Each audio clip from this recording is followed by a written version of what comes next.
Good day, this is Kaipacha with a weekly Pele report. This is Astrology for the Soul.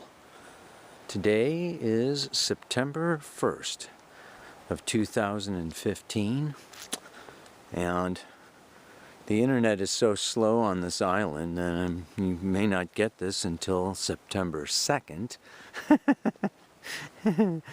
But nonetheless, the planets and the stars move a little slower, so the energy that I will be discussing here is actually going on for quite some time.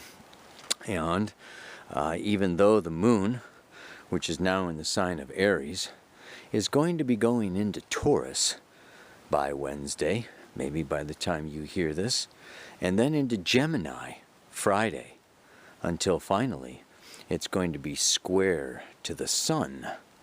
Yes, on Saturday, 12 degrees 32 minutes of Gemini. We know that the sun is still moving through the sign of Virgo. And then finally on Sunday, she's going to go into Cancer. Yeah, moving on and moving out. But besides the moon and what I really want to be talking about, on this report here, but I'm slightly distracted by, I don't know, can you see those cliffs down there in the river? Yeah, baby. I'm going to try to get down to that river in time for this report. But this is an amazing time, an amazing culmination of energy. I'm going to be talking about this Venus conjunct Mars, which was exact a little while ago, and now Venus on Sunday stations in the 15th degree of Leo and begins to go direct after her journey down into the roots of the underworld, which is like so powerful and significant because Black Moon Lilith, which I have always associated with the story of Inanna's descent into the underworld, is conjunct the north node of the moon. Like as I speak, it's actually exact on Friday. And Lilith is going to be traveling along together. I mean, really, she's been conjunct that node ever since she came into Libra a little while ago, and is going to be there, at least for a few more weeks. Yeah? So it's really something to have this Venus conjunct the north node of the moon in Libra with Venus and Mars, which are the rulers of the north and south nodes of the moon, coming together for this conjunction in the sign of Leo. This is all about the masculine, the feminine, the search for relationship, harmony, balance, and peace with the masculine and the feminine. We're really going to be, talking about that a little bit in the report today, and I think I have found a spot here where I can go down. I have to do a descent in order to do the Pele report. Yeah, baby. Check this out.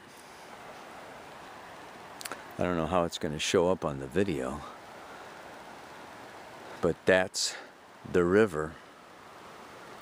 Let's call it the river Styx. And over here, I can show you the path that I need to take to get down there. It's a rocky, rocky path down to the river. Talk at you soon. How can we say the north node of the moon has been moving through the sign of Libra for a year and a half. Before that, it was a year and a half in Scorpio. This has been the last 3 years of our future intention as a collective, as humanity. The soul intention, is about really plummeting the depths of understanding around relationship, and partnership, and that is spiritual, mental, emotional, physical union versus confrontation and battling. And when we have Venus conjunct Mars, you know, it can be heaven or it can be hell. Yes, when the masculine and feminine come together, they can compete and fight and confront and try to dominate or control one another. Yes, there can be a lack of trust, and fear can lead to, you know, separation and deep wounds and hurts and memories that we don't want to feel, don't want to remember, don't want to relive. And guess what? When our shadow, Black Moon Lilith, conjoins with the north node of the moon, right now, it's like we have to face our shadow in order to move on. It's like our shadow is now like looming right in front of our path. It's like a huge gate. and it's like each one of us now is like, you know, this is a time of facing all of our hurts, all of our wounds, everything. What is this shadow? What is this underground? It's the unconscious and it's the subconscious. And the unconscious and the subconscious is a dumping ground. Yeah?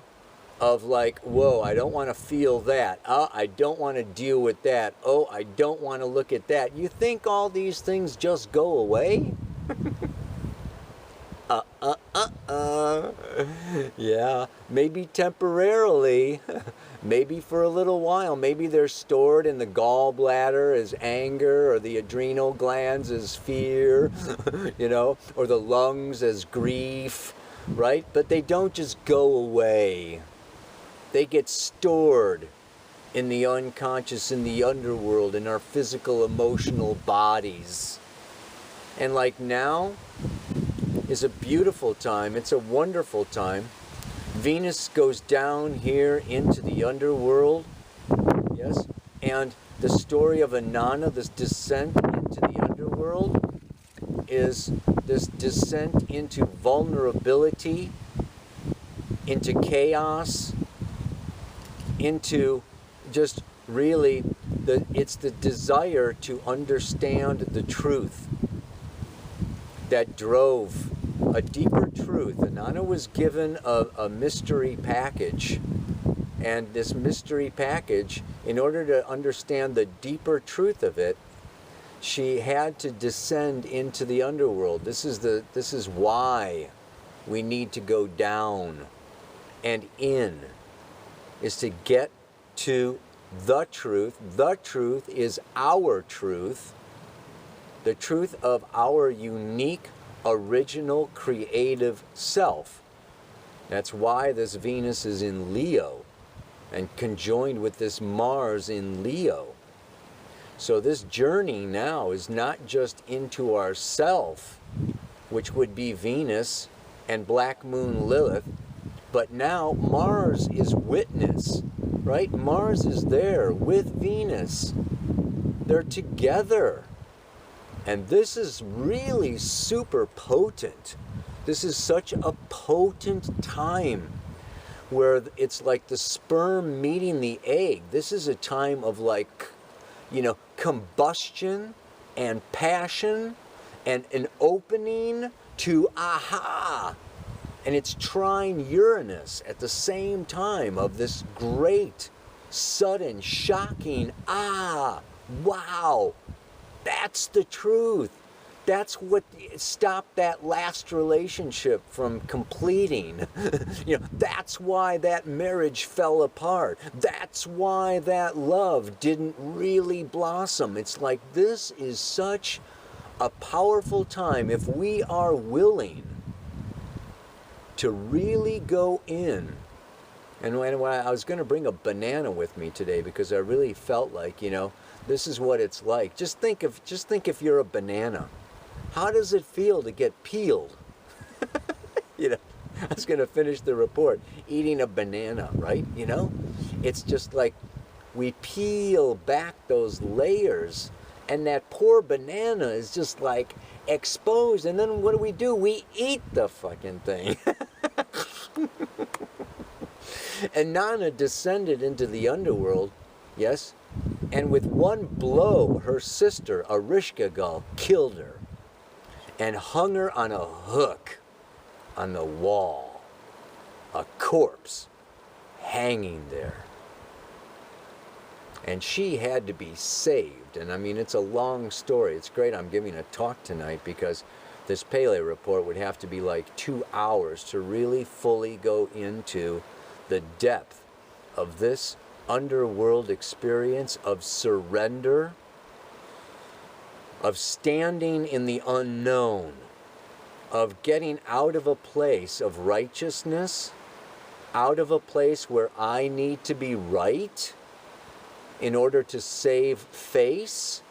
Libra's an air sign. It can be sometimes to do with the surface and what things look like or appear to be.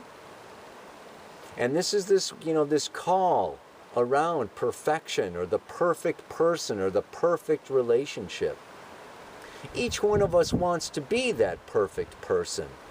And of course, each one of us wants our partner to be that perfect person.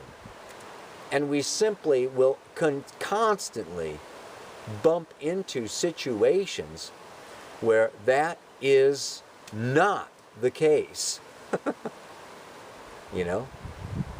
We bump into our own imperfections, and we judge ourselves as inadequate, as not up to the game, as not strong enough, or we can't forgive this, or we can't put up with this, or we can't live with this, or we can't tolerate this. This is in our energy field all the time. We can be ashamed of ourselves. We can come into situations where we are ashamed of our partner, and they're just not meeting our judgments, our standards, our desires, our needs. But the call for Libra and the shadow around Libra, or the greatest fear of Libra, is loneliness, being alone, facing this desire, this need for partnership and relationship.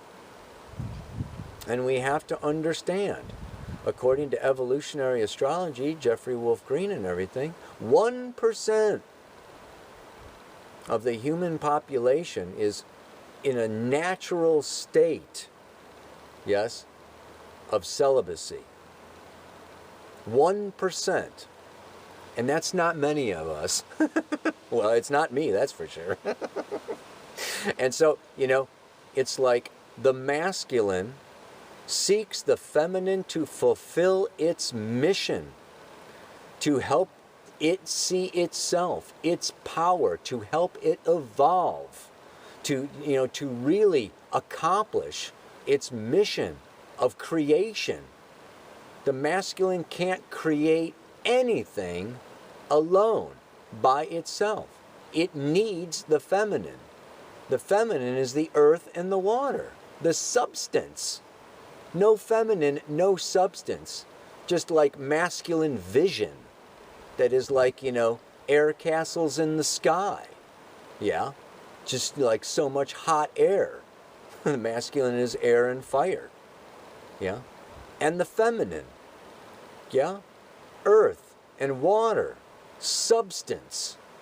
Yes, but that substance is somewhat, it's like latent. It's like, yes, the womb has those eggs, and it's like, fertile and ready, and just like, look at Mother Nature is just like, so, abundant and abundant and abundant. But it is the masculine sperm, right? It's the masculine phallus. It's the masculine that comes in and opens that feminine and penetrates that feminine and really brings that feminine into her glory, into the powerful expression of the opening of all that infinite potential within the feminine. And it's just like, Like David Data says, the masculine's the painter and the feminine is everything else. And if we want a painting, right, the feminine needs to allow that masculine to dab in the water, dip in the paint, mush up all the colors, smear all over the canvas, you know? It's like, you know, so the feminine needs to give itself to the masculine. And it needs to trust and let go of itself, yeah, into that masculine energy. And that masculine needs to be careful and gentle, yes, and in a very, you know, trustworthy way, you know, with integrity, you know, really bring that, you know, bring the feminine energy into, you know, her full splendor. So there is this balance, and this is so beautiful now. This Venus and Mars travels together now for a couple of months, and this is just like a real beautiful, fertile time to, you know, appreciate the other. And that begins by appreciating the other within ourselves. Yeah? And this is where Uranus is in Aries, and this conjunction is now happening in Leo, which is the self. And it's this inner marriage work. And it's as the feminine, you know, really contacts her inner masculine. And as the masculine contacts his inner feminine, you know, then there's not this kind of like grabby-gurdy, you know, needy, dependent, you know, all kinds of projection and fantasy and imagination and, like, you know, illusions cast, projected upon the other out there, yeah? But rather what happens is, as we become more aware of our inner animus or anima, what we do is we find that we attract a more fitting screen for our projections, you know? It's like, so, you know, we can really, rather than, you know, project my Venus in Leo, you know, I can attract a Leonian, you know, partner, so that at least when I project my Leonian Venus, you know, it matches my Leonian partner. You know, I mean, not to say that, you know, you just get together with, you know, the partner that has, you know, it's more complex than simply Venus and Mars. You need to, I have Venus conjunct Pluto, so, you know, I also need a little Pluto partner in there too. And then I have Aquarius on the 7th house, so I need a little Aquarius in that Pluto-Venus. I mean, you know, it's like, ah. Astrology goes on and on and on. And I could go on and on and on, but, you know, this is just a Pele report. So, the mantra. Yeah, that'll give me something to talk about, because this is really something. How's it going again? Oh, yes. Damn.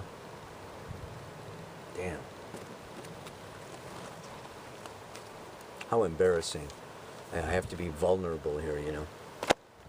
Forgiveness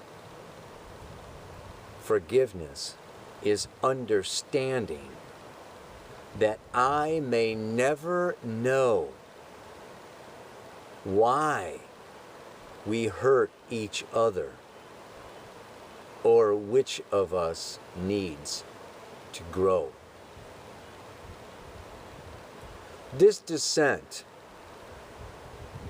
that is necessary now, over the next few weeks, if you're not already halfway in the underworld, you know, or maybe you've been in there for a little while now and you need to stew in it for a little while and bring up.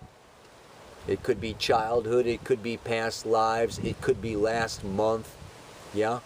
Bring up, yeah, what made you angry. Get in touch with, you know, because underneath anger lies what has been suppressed, denied, or avoided, And it's the anger that's the scalpel opening up that wound so that it can be healed. And the sun is opposite Chiron here for the next couple of weeks. And this is just like a super healing time. And it's more the more you can be a banana, right? The more you can stand in that place of not knowing. I don't know if it was your fault, if it was my fault, or why I hurt you, or when I didn't want to, or why you hurt me, if it was conscious or unconscious. There's just like so many dynamics in all of our relationships because they are so much driven by our unconscious that we may never know these things. And so we guess. And our fear creates paranoia. And we start pointing fingers or blaming because we don't want to own that maybe it's our fault, or that I was wrong or bad, or we don't want to be ashamed of ourselves. We don't want to feel bad about ourselves. So we find something that the other person did, and we try to get back to who started it, where did it start, and then it goes ba ba ba ba ba ba ba ba. But this is just like a time where it's possible to just let it all unravel and just stand in that place of inquiry. Stand in that place, or sit in that place of not knowing, not needing to know, not needing to justify or explain or blame or fix. Just be in it. This is the underworld of feeling, and it is chaos. And this is where the truth lies. This is where a deeper truth, where we allow truth to emerge, rather than ego, intellect trying to impress or explain away. We witness ourself, witness our feeling. Some of that is in dreams, or some of it's reliving it, and some of it may be picking up the phone and reconnecting. Some of it may blah blah blah blah. There's many different ways.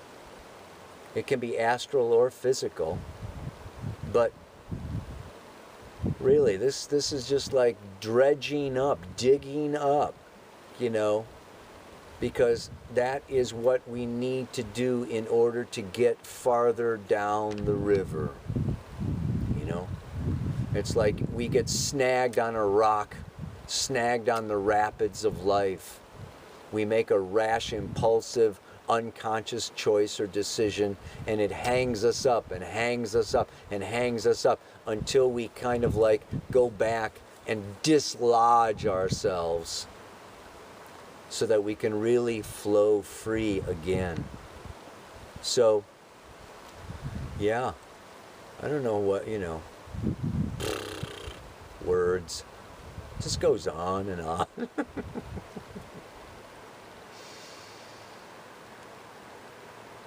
Forgiveness is understanding that I may never know why we hurt each other, or which of us needs to grow. Obviously, both of us, or all of us, needs to grow. But you want to, don't answer the question. You're supposed to just stay there, in the question. Namaste. Aloha. So much love.